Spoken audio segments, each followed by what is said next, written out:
Yeah, of course, the big advantage of blackjack over baccarat is that you have to know a bit about the game to make the most of it. Unlike baccarat, where you sit there like a wally and you just you bet on a coin toss, and you decide on the basis of the coin toss, uh, sort of what you're going to do next. And if you're a random better, a Wally like Vegas Matt or any of his crew, or Bobby Rivas, any of the others who venture into baccarat every so often, you just bet randomly and stupidly and smile through it, because when you lose, you don't really lose. That's just the cost of doing business. You then go home and pick up your Mughal check, the Mughal cash cow, and and life is lovely again. So it's just so infuriating to hear Vegas Matt complaining about losing vast amounts, and winning vast amounts is what gets him his audience, and also gets him his bloody fortune from Google. So I just wish the guy would stop whining. Um, and this thing he says about my gambling is as real as it gets. I mean, what absolute bollocks!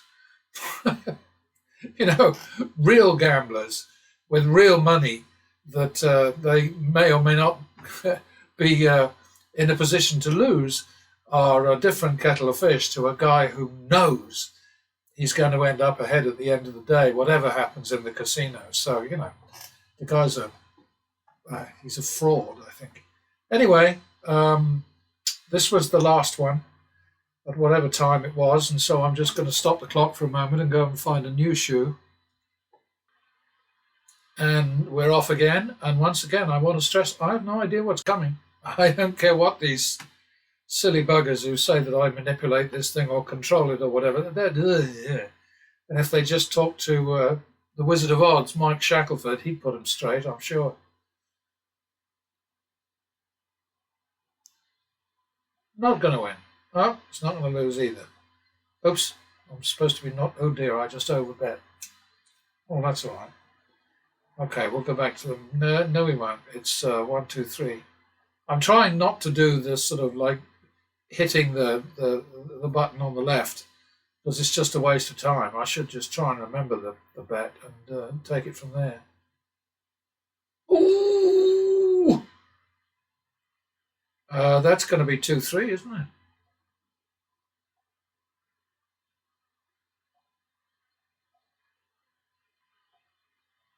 Bugger! All right, worth waiting for. Back to the men.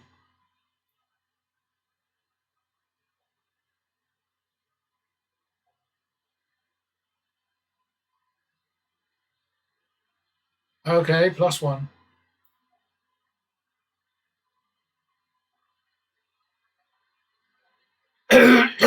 Damn it, excuse me. 51.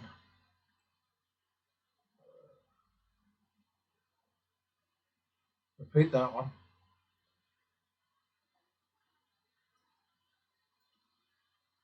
Back to the minimum. I'm having keyboard troubles here again.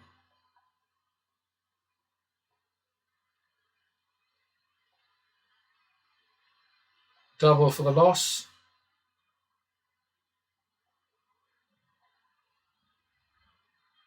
1, 2.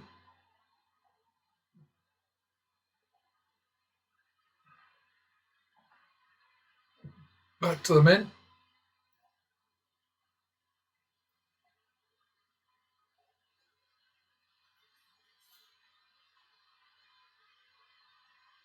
+1.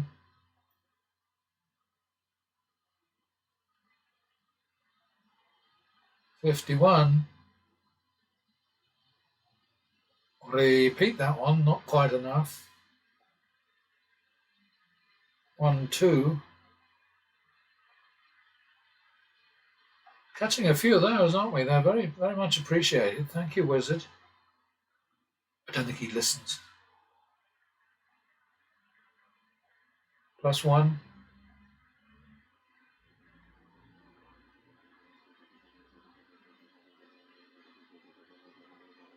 That's another one.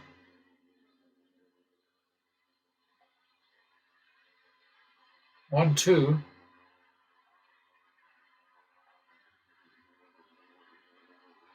Good. Back to the men. Ooh. Double for the loss. Double down. Oops. Nicely done up there. I think that's probably a repeat. No, I think I got that wrong. 51.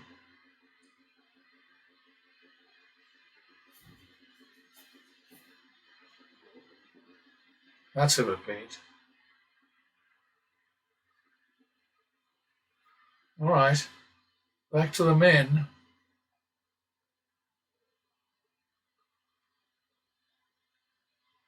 Double for the loss.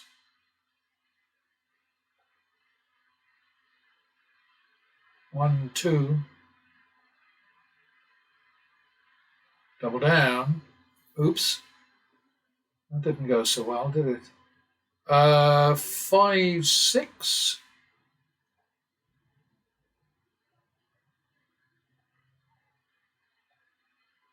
Oh, 22, 5, 6.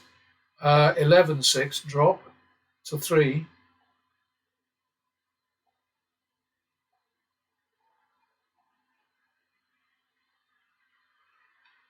8, 6.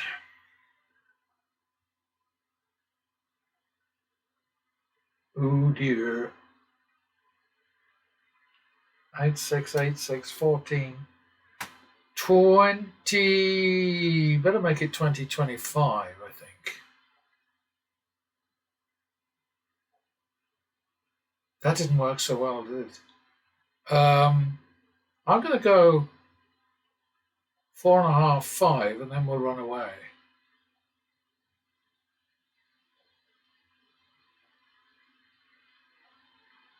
Bugger.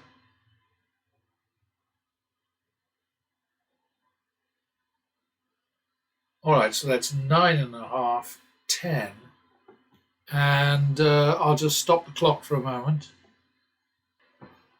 Okay, so we're minus 8,013. Got to be precise about these things. And we're going to run away. All right, folks. Never forget that the cards don't know, don't care, couldn't care, wouldn't care about what the deck value, what the bet values are. I'll get it straight in a minute. See, it's like nearly 8 o'clock at night, and I'm starting to lose my words. But anyway, we're at 10-11, which means that the down has to be 2, and nothing changes. You know, the bet sizes obviously don't make any difference. A lot of people sort of actually don't seem to really believe that. But anyway, I'm going to just a brief pause. Sorry, it just really bugs me when I can't get everything lined up properly. I don't know why it moves. Every so often it just does. Anyway, so we're at 10-11 and the drop is 2. Oh dear, 12-11. That was mean. That was nastier.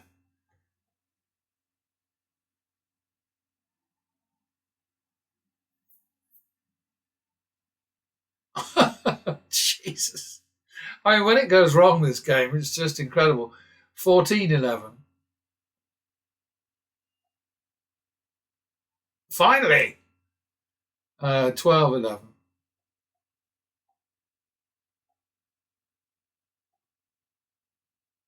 Yeah, it didn't look good, did it? 21-25, I think, is where I'm going to go with this.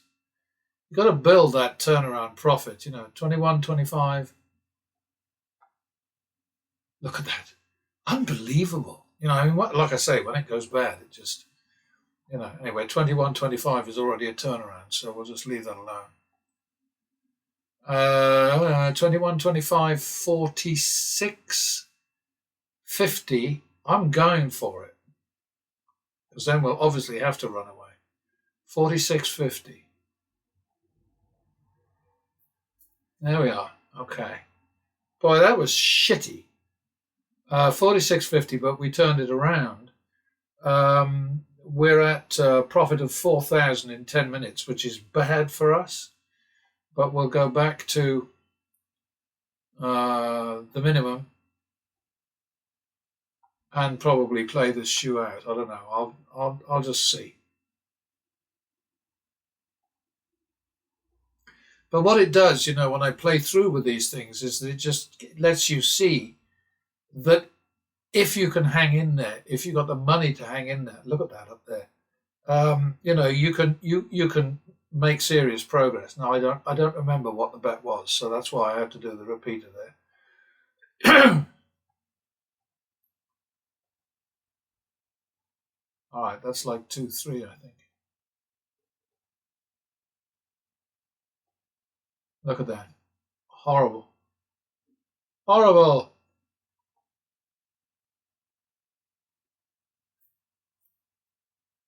5-6. It's not going to do it to us again, is it?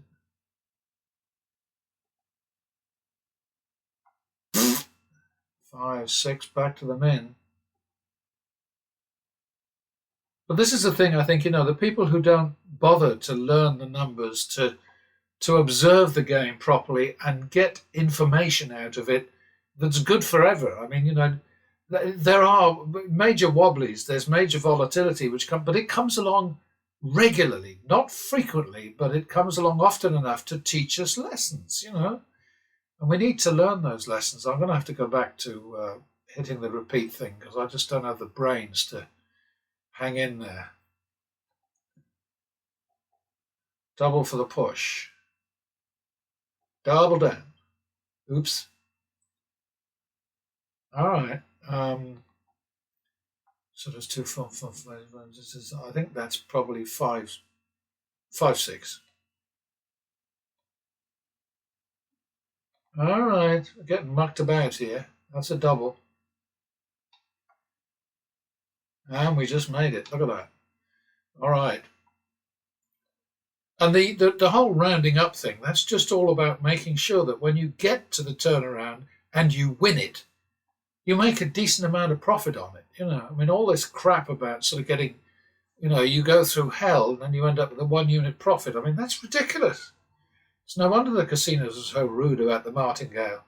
And, of course, all their pets keep spouting the same propaganda. They're a sad lot, really, but they're making a lot of money while being sad, so I guess they don't really care, do they? That was unbelievable up there, so we'll call that 1-2. 3-4. 1, 2, 3, 4. Damn it! 7-8. 1, 2, 3. Oh, bloody time. Damn it. So if you bet with your brains, you'll get somewhere. Bet like those prats on YouTube and forget it. And I mean, even the highest of the high rollers, they're all stupid because they're all in the same game. They're just creating drama and entertainment to amuse and excite the peanut gallery. And it's not real gambling at all.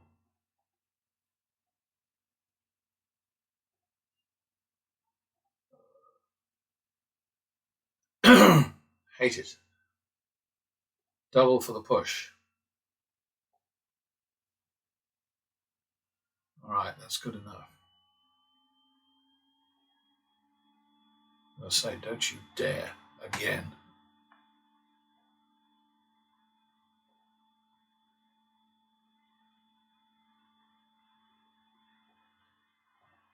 But anybody who thinks this sim is a pushover, they owe it to themselves to actually give it a try. They really do. Because it is an education. Got a bit lucky there, didn't we? Last one.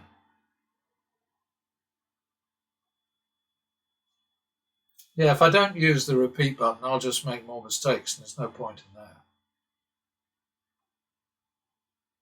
Okay, that's going to chase that one. Oh dear, that's 3-4. That's a double. Oh, jeepers creepers. 11-12.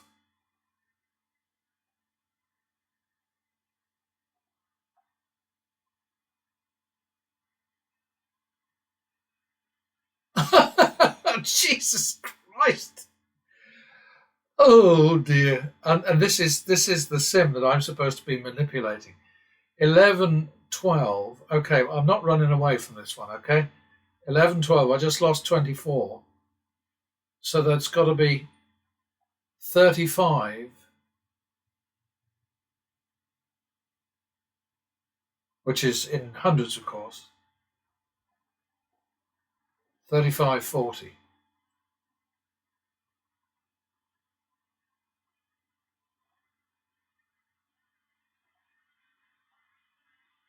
See, I took the bus card. 35-40. So now we're on 8-4, and the drop has to be 2.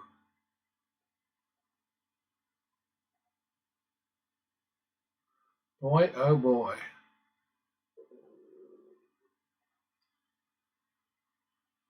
Look at this. 12-4. 14-4. I'm going to just plod on with this. 12-4.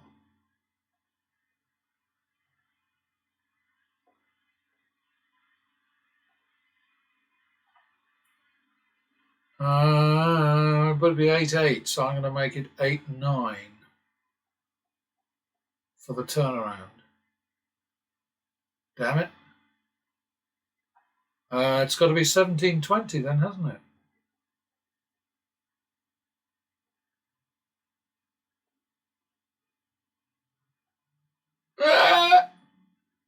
37-20. I think I will run away now. No, I won't. 37-20.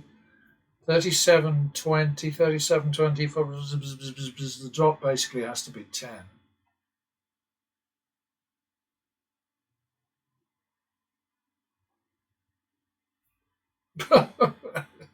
47.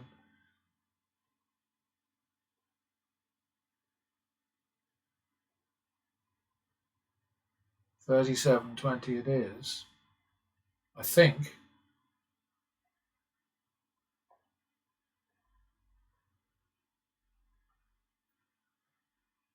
Okay, so now it's going to be 17-20. And I think we're out of trouble, folks. 17,750 over here in 18 minutes. 17,750 less 8,013 is 737. So we got 9,000 in 18 minutes. I mean, the lesson that I'm trying to teach here again and again is to separate yourself from all the propaganda, all the bullshit, all the smoke and mirrors, all the nonsense that you will see on YouTube and elsewhere across the internet, and simply say to yourself, okay, I can't afford to bet this way. I know, I've seen that I can't possibly win with the kind of resources that I have. Therefore, it is foolish for me to go into a casino and tell myself and the people around me that, you know, my loved ones, my family, my friends, and so on, that it's fun to lose. Clearly, it is not fun to lose. And, you know, when I saw those like 3 or 4 guys from one of these silly groups, you know, these professional losers, after they'd lost 105,000, standing around saying to you, well, yeah, but we had a lot of fun, guys, didn't we? I mean, this is absolute crap. It's nonsense. It's childish. It's dishonest, disreputable, reckless, irresponsible. It's dangerous, because there are people out there stupid enough to believe that that's the truth. If they're stupid enough to put in the White House, then they're stupid enough to to try and copy these jerks on YouTube. Let's face it. Anyway, 9,737 profit in 18 minutes, and we had to lay out some serious cash, but we got back some serious cash. Nothing compared to what the likes of Dana White, if he's to be believed when he says that he wins $1 million a night for a month and a half continuously, or 23 nights, depending on who he's telling the story to, or people like Steve Will Do It, or Crazy Cody Burn Money, and is he actually spending real money on that online thing that he constantly screams at and jumps up and down and froths at the mouth over? No, he's not. We all know that. And he talks about, I bought my first house for 30,000 and now I'm down 3 million at Red Rock or wherever it was. It's all bloody bullshit. It's crap. So, next time. Okay, so all I'm ever trying to get across to you folks who watch these demos in your millions around the world in my dreams is quite simply that these games are disastrous if you try to tackle them on a sort of normal human being level with very little money, very little kind of knowledge, with the mad idea that gambling is fun and exciting, which translates into losing is fun. It is just dumb to tackle these games without a bunch of money behind you and a bloody good betting strategy that you believe in, that you are skilled at, that you have absolutely down pat, and which you will stick with through thick and thin. And that's all this is about. But the point is, of course, if all anybody ever does is to sort of say, oh, well, gambling is evil, gambling is bad, gambling damages society, gambling hurts the national economy, gambling makes criminals out of otherwise decent people. It causes suicides, it breaks up marriages, it destroys homes, it results in foreclosures and all this stuff. All of that is true. And the problem that we have in today's society is that the people who make the regulations and who control all these things have decided at some point to sell their souls to the casinos, to the gambling operators, because they think that it is every man's right to blow every cent that he lose all his cents. Yeah, that's right. To destroy his family, to destroy his life, to kind of just completely ruin himself in pursuit of happiness and all of that. I mean, it's insane. But you can't sort of just stand up and say gambling should be stopped, because nobody's going to stop it. Nobody's got the balls. Nobody's going to stop it. But at least if I can just get across to a handful of people that it isn't even worth thinking about. It's sort of like saying, well, would you go into stocks and shares with $100 or $1,000 or even $10,000? Do you really expect to make any money in the long term with a very, very small bankroll with very little to invest?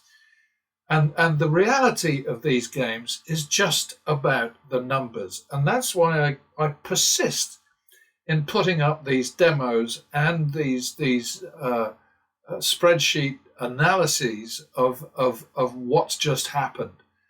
There's just no way to beat these games unless you treat it as a business, unless you have all the money in the world, unless you're stone cold sober at all times, unless you take it extremely seriously, unless you protect yourself in every way that you possibly can. You've got no chance. And if you're like more than 1,000, it's got to be maybe 9,999 gamblers in 10,000. Uh, they're the people who build the casinos. They're the people who keep the lights on. They're the people who keep this whole sort of charade going. Charade, I beg your pardon. I'm in the wrong country for charade. It's just, it's an uphill battle. And my experience of gambling is based on all the years that I spent in Nevada. Lived there for many years, loved it, spent a lot of time in casinos. And every so often somebody will say to me, well, obviously what happened to you was you lost all your money at gambling, so now you're trying to get revenge on the casinos. Absolute bullshit. Absolute bullshit. I did not make a fortune because I didn't have a fortune to start with. And the only way to make money is to have money to start with. That is a fact. That's a known fact, and it's especially true in the Nevada gaming economy, as they call it over there. I mean, how ridiculous is that? Gaming. They don't like to call it gambling because there's something a bit sort of nasty about gambling, but gaming sounds sort of innocent and fun and recreational and relaxing. So, that's the sort of madness that pervades in Nevada. No, the reason that I got into what I'm doing here is simply watching people over the time I was there in their hundreds, causing themselves terrible harm. And what I always thought was really sad was the fact that most of these people are not gambling with their own money. They've borrowed it from their families without their families knowing. So that basically, my campaign is against what I call second-hand gambling, which is where people who don't even know they've got money on the table are losing it. The wives, the children, the dependents, the creditors, all of the people who are owed money by the gambler, who's trying to make as much money as he can to pay everybody off and to stay afloat, and all he's doing is getting into deeper and deeper and deeper, nastier, redder, more horrible messes than he was in to start with. And I'm not putting this very articulately, but on the other hand, I do get a bit worked up about it, and I get particularly worked up when I see these cynical bastards like Vegas Matt and Co.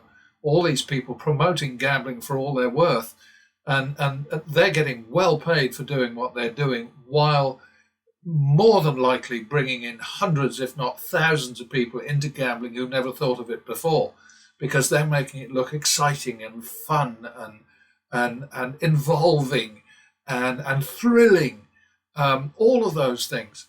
And so, I'm just saying to anybody who takes the time to watch one of these things, think about it, guys. There is no sense in taking on these games unless you can afford to do it. And here is a perfect example. This is the algorithm working here. The red line there is a gag. I should have got out much sooner. I should have got out sort of like, I don't know, probably around here. It doesn't make any difference. It's all past, whatever, But in the end, simply because I've got the bankroll, I was able to finally come down to a bet of 59,600, won that one, and came out with a profit of 125. This isn't real. The algorithm hasn't been taught to round things up. I mean, basically, what should happen here is that there should be at least 10%, a 10% payoff at the end here. So this bet should have probably been 70,000. And just notice here, by the way, that the next bet was a natural. The next round resulted in a natural. And then we come down here and we have a couple of losses, and then we have 2 wins in a row.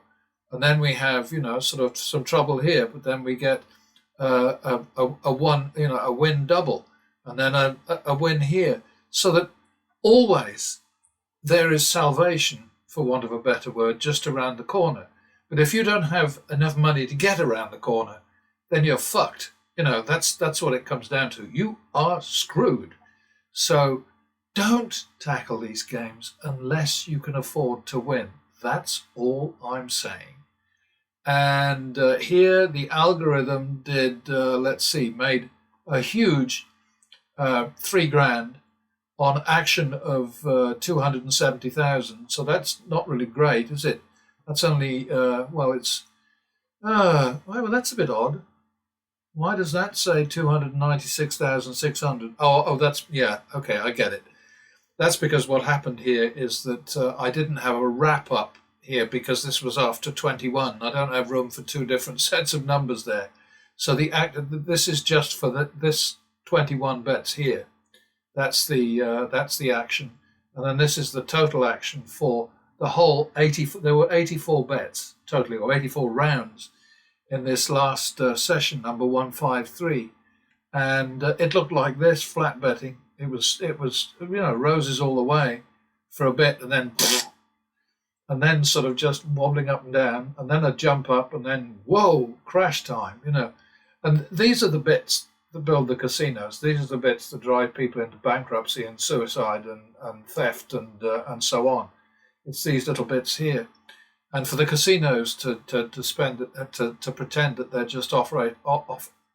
Sorry, I'm struggling here, but I do get a little bit sort of like worked up about this subject. They pretend that they're offering innocent entertainment, and they're not. They are basically handing people a loaded shotgun or a loaded gun and saying, "Okay, put it just sort of like just around your ear, just above your ear, and now pull the trigger." That's what it's about. And they love to say, of course, that they are innocent. They are completely innocent. They don't tell anybody how much to bet, when to bet, where to bet, how much to bet, what to bet on. They just give them the opportunity to have a fun time losing everything. And like I say, secondhand gambling, secondhand gambling. It's worse than secondhand smoke, really. Anyway, here we go. This is the real-time betting, which got just a little bit, it was around the same, actually. It actually came out with a profit of over 9,500. The average winning bet was 3,160. Average loss was 2,813. The average win value over the average loss value was 112%. Here it was 129% with the algorithm. And at some point I'll have to get around to teaching the algorithm how to round up, because these bet amounts are just not real. I mean, once you get into thousands, then you need to go up in 1,000 increments and so on. But all of this is just demonstration. It's just to show you, please, please, please, think before you even step up to one of these games. And And I loved my time in Nevada. It's we lived in a part of the world. It was just below Lake Tahoe, below the surface, but lower down the mountain kind of thing. I think Lake Tahoe, the surface of Lake Tahoe is 6,250 feet, and we lived at about 4,750 feet. So we were about 1,500 feet below the surface of the lake in a sense. And it was wonderful. The climate was great. The views were spectacular. The countryside all around for hiking and outdoor pursuits of all kinds was just unbelievable. Incredible country. And the only things that ever upset me was just seeing people in casinos destroying themselves and destroying their families while they were at it. And also this whole pretense about how it's great for the economy. It's great for the state of Nevada. I mean, it just isn't. It isn't. And they can never prove it, but they keep on bullshitting about it. Anyway, enough of that. I do get carried away, and I apologize. And that's what happened this time. And like I always say, take it or leave it, believe it or not. I would like to think there are a couple of people out there at least who are sort of thinking, well, I was thinking about gambling, but that's it for me. I'm not doing it now. All the crime, all the misery. Oh my God, terrible. Tears. Seen it all, I tell you. Tables tipped over. People taking a swing at dealers. I don't know. Of course, it's the free booze. That's the biggest problem. And there's no control. In Nevada in particular, the authorities just bend over for the casinos. Whatever the casinos want, they get. And it's just all wrong. But anyway, never mind. Bye-bye.